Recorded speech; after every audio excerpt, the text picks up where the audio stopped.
Hello et bienvenue dans une nouvelle vidéo. Aujourd'hui, on fait un nouveau tag. Un tag, pour rappel, c'est simplement une liste de questions auxquelles on répond. Et aujourd'hui, le thème, c'est être youtubeuse à temps partiel en activité secondaire, si vous voulez. J'ai trouvé ce tag, je sais plus sur quelle chaîne, mais je vous mettrai le lien dans la barre d'infos.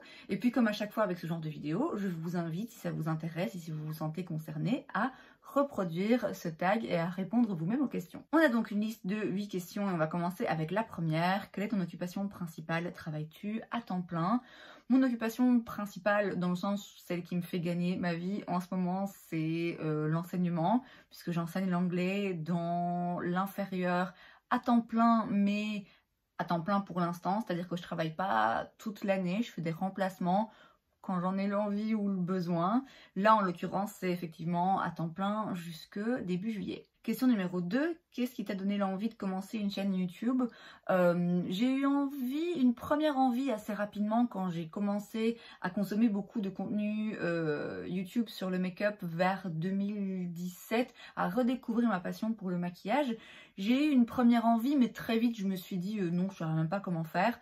Finalement, ce qui m'a vraiment donné l'impulsion et l'envie de le faire, c'est quand je suis revenue de Paris en septembre 2020. J'avais travaillé plusieurs mois chez Sephora et j'avais pris goût au fait de partager ma passion pour le maquillage et de parler de make-up toute la journée. J'ai voulu combler un petit peu ça et garder un lien en fait avec le make-up et pouvoir, oui, partager non seulement mon expérience et mes connaissances, mais juste pouvoir parler de maquillage et j'ai pas vraiment d'amis, enfin à l'époque j'avais pas d'amis dans mon entourage que ça intéressait particulièrement, donc c'est ça qui m'a donné l'envie de commencer cette chaîne YouTube en octobre 2020, novembre 2020, je sais plus exactement. C'est de partager tout simplement ma passion pour le maquillage et d'en parler le plus possible. Question numéro 3, de quoi parle ta chaîne? Est-ce que tu restes toujours dans une niche, un domaine, ou est-ce que tu en couvres plusieurs? Ma chaîne parle de maquillage principalement. Je fais maintenant plus régulièrement, quasiment une fois par semaine, des vlogs et j'aime assez ça. Mais quand même, le thème, ça reste le make-up. C'est là-dessus que je concentre le plus de mon temps sur YouTube. Les vlogs, c'est du contenu que j'apprécie faire et j'aime bien le côté pouvoir partager aussi un petit peu d'autres choses et pas juste ma passion pour le maquillage, parce que ma vie ne se réduit pas à cette passion. Et c'est vrai que dans les vlogs, parfois, je vais parler un petit peu de recettes que j'aime faire ou de ma routine sportive ou d'autres hobbies que je peux avoir. Mais c'est plus dans le but de partager un petit peu de ma vie. Le sujet vraiment principal de ma chaîne, ce sur quoi ça repose, c'est le maquillage et ça va le rester. Question numéro 4, as-tu toujours su que YouTube serait un side gig, une activité secondaire, ou as-tu voulu ou voudrais-tu être youtubeur à temps plein? Alors quand j'ai commencé, tout en sachant qu'il y avait peu de chances que ça marche et que c'était pas ça le but, c'est vrai que j'étais pas contre. Et je me disais, ma foi, si je peux arriver à un stade où j'ai plusieurs milliers d'abonnés et où du coup je reçois du make-up à tester gratuitement et où je peux gagner un petit peu d'argent, j'étais pas contre. Même si encore une fois c'était pas ça le but, il y avait quand même derrière le petit espoir que bah, tiens, pourquoi pas pouvoir gagner un petit peu d'argent comme ça.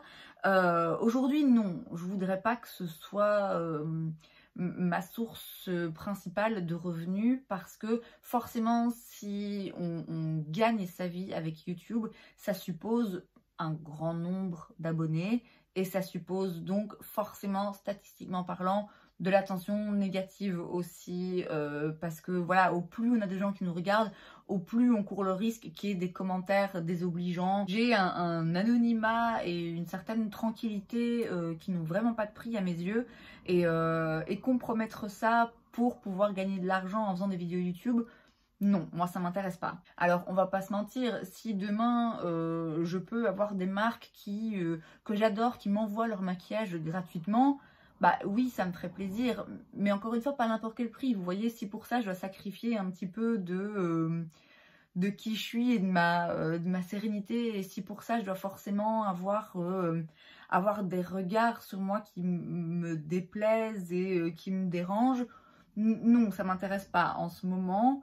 ma situation me convient très bien. Je cours pas après l'argent non plus, j'ai une autre façon de gagner ma vie et même celle-là, je la fais pas toute l'année parce que oui, j'ai pas envie ou besoin de forcément gagner des fortunes, donc non, ça me va très bien, j'ai pas d'envie particulière de gagner ma vie sur YouTube.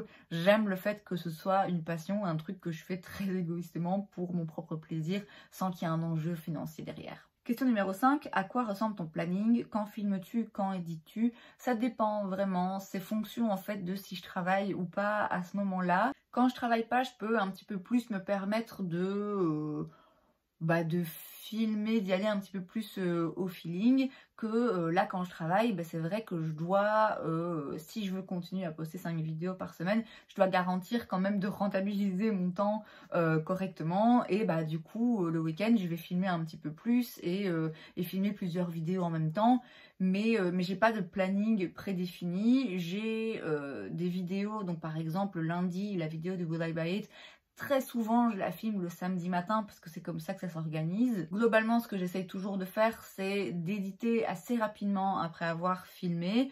Mais au-delà de ça, je n'ai pas de planning particulier. Question numéro 6. Comment organises-tu ta chaîne? Planifies-tu des vidéos à l'avance ou filmes-tu quand tu le sens? Bon, du coup, ça suit un petit peu la question précédente. La façon dont j'organise ma chaîne, c'est que j'ai 5 vidéos par semaine du lundi au vendredi. Le lundi, c'est le Will I Buy It. Ça m'arrive parfois de pas pouvoir le filmer, mais a priori, tous les lundis, c'est le Will I Buy It. Et ça fait quelques semaines maintenant que j'essaye de mettre un vlog le vendredi. Le reste des vidéos, oui, j'essaye quand même de les planifier à l'avance, encore une fois, en fonction de si je travaille ou pas. Et comme en ce moment, je travaille, effectivement, j'essaye de m'organiser différemment. Globalement, en temps normal, je dirais qu'il y a un mix entre... oui, il y a des vidéos que je filme à certains moments, j'essaye de planifier quand même, de me dire, voilà, cette semaine, je voudrais bien filmer telle ou telle vidéo sur tel ou tel sujet. Mais il y a aussi un côté où j'essaie de filmer quand je le sens et où parfois j'ai prévu de filmer une vidéo et puis tout compte fait, j'ai pas envie, je le fais pas. Ou inversement, il y a des jours où je me dis là j'ai de l'avance, j'ai pas besoin de filmer une vidéo, et puis tout compte fait à 4h l'après-midi, j'ai envie de me maquiller et de filmer, et donc je le fais spontanément. Mais globalement, peu importe que je travaille ou pas, effectivement j'essaie d'avoir toujours un petit peu d'avance, justement pour prévoir en cas de problème, ou si pendant 3 jours j'ai pas envie de filmer pour l'une ou l'autre raison, j'essaye d'avoir toujours des petites vidéos de réserve. Question numéro 7, que penses-tu des vidéos sponsorisées sur YouTube? En as-tu déjà fait? Voudrais-tu en faire? Alors ce que j'en pense, c'est que je m'en fous un peu. A priori, tout le monde fait ce qu'il veut. Je sais qu'il y a des vidéos sponsorisées qui sont un peu mensongères. Mais globalement, j'évite de regarder les personnes en qui j'ai pas confiance et les personnes qui, d'après moi, font peut-être un petit peu trop de contenu sponsorisé ou de contenu sponsorisé que j'estime qui est pas à 100% transparent ou à 100% honnête. Cela étant dit, j'ai bien conscience que chacun doit gagner sa croûte et a priori, comme j'ai dit, si vous trouvez que quelqu'un fait trop de contenu sponsorisé ou si vous sentez que la personne n'est pas honnête et en fait essaie de pousser des produits pour gagner de l'argent, ne la regardez pas tout simplement. C'est vrai que parfois on est un peu bombardé de codes promo, mais en fait c'est pas parce que quelqu'un vous file un code promo que vous êtes obligé de l'utiliser. Donc ouais, j'avoue que je m'en fous un petit peu, chacun fait ce qu'il veut. Est-ce que moi j'en ai déjà fait? Non, de toute évidence. Est-ce que je voudrais en faire? Non, pas particulièrement. Alors de nouveau, vous voyez, j'y suis pas à 100% fermée. Si demain tout à coup ma chaîne explose et que j'ai une marque de make-up que j'adore qui me propose de me payer pour parler en bien de leurs produits, oui, si c'est des produits que j'aime, j'ai pas de problème avec ça, mais c'est pas quelque chose qui me donne particulièrement envie, notamment parce que quand vous faites du contenu sponsorisé ou des collaborations, il y a un contrat en fait. Et donc vous êtes lié contractuellement de faire certaines choses, de dire certaines choses. Et ça, moi, ça me plaît pas. Donc voilà, je dis pas que si un jour j'avais une opportunité, je la refuserais par principe. Mais ouais, c'est pas quelque chose que je recherche particulièrement. Et enfin, question numéro 8, quel est d'après toi le plus gros challenge dans le fait d'être youtubeuse à temps partiel? Alors je dirais que c'est justement me rappeler que c'est un truc que je dois faire par passion et par envie et parce que ça me plaît et à pas me foutre une pression inutile. Et je le dis mais je le fais pas parce que là en réalité c'est la deuxième fois que je filme cette vidéo. J'ai tenté de la filmer une première fois. Ça m'a pris 40 minutes. Ça m'a pris 40 minutes parce que j'arrivais pas du tout à exprimer mes idées comme je le voulais. Et finalement j'ai décidé d'effacer et de recommencer. Et j'aurais pu me dire, j'aurais peut-être dû me dire, bon écoute, ça n'a pas pris, t'as pas réussi à filmer comme tu voulais, c'est pas grave, tu effaces et tu filmeras la vidéo un autre jour. Et finalement, finalement j'ai eu envie de la refilmer tout de suite parce que je me suis dit, oh là là, si je la filme pas, je vais prendre du retard et il faut que je filme pour avoir des vidéos d'avance pour garder 5 vidéos par semaine. Alors que ce n'est pas grave. Et ça, c'est vraiment un challenge pour moi et une chose sur laquelle je dois travailler, c'est de me rappeler que ça doit rester une passion, ça doit rester un plaisir et que même si j'ai envie de faire les choses correctement et même si c'est vrai que ça me tient à cœur de maintenir mon rythme de 5 vidéos par semaine, en fait, c'est pas mon gagne-pain et ça ne va pas changer ma vie et ça ne va pas changer la vie de mes abonnés si pendant quelques semaines, je fais que 3 vidéos par semaine. Donc le plus gros challenge pour moi, c'est vraiment de trouver un équilibre entre mon envie de faire les choses bien et de passer du temps à m'occuper de ma chaîne parce que c'est quelque chose que j'aime faire et en même temps savoir que bon, c'est un hobby et que si à un moment donné je filme moins, c'est pas bien grave non plus. Et c'est donc tout pour cette vidéo, j'espère que ça vous a plu. Si c'est le cas, n'hésitez pas à laisser un like. Vous pouvez aussi vous abonner à ma chaîne parce que c'est gratuit, donc pourquoi pas. Et moi, je vous vois la prochaine fois. Bye!